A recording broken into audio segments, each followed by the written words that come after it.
Why won't Muslim countries accept Palestinian refugees? Many wonder why Egypt, a Muslim country that share a border with Gaza, closed its gates on the war's first day and refused to accept any Gaza refugees. What do they know that we don't?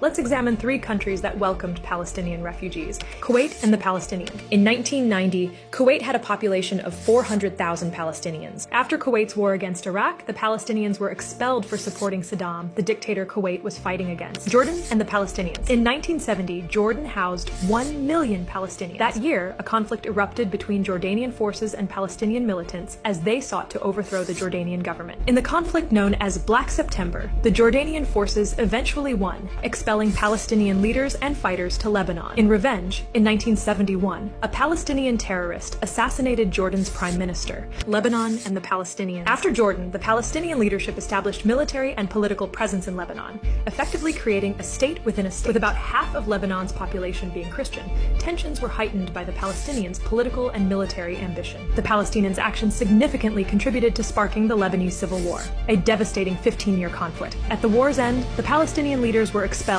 again. Can you spot the pattern? Muslims don't care about other Muslims. Arabs don't care about other Arabs. Nobody cares about the Palestinians. Nobody cares about them.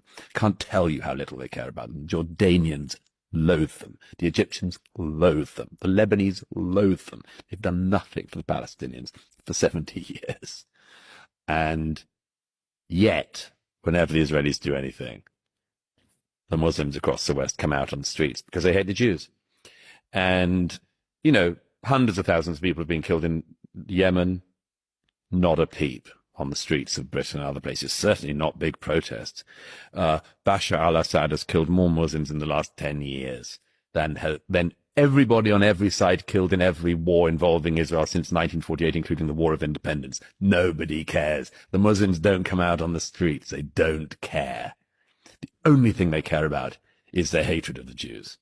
And it motivates them like nothing else because it hits at the core of their self-esteem. They can't bear it. And so that one is like very interesting to me. But there are these fellow travelers who go along with them who have downloaded, as I say, a sort of pathetic American interpretation of colonization, decolonization, racial justice, reproductive rights, and try to map everything on. And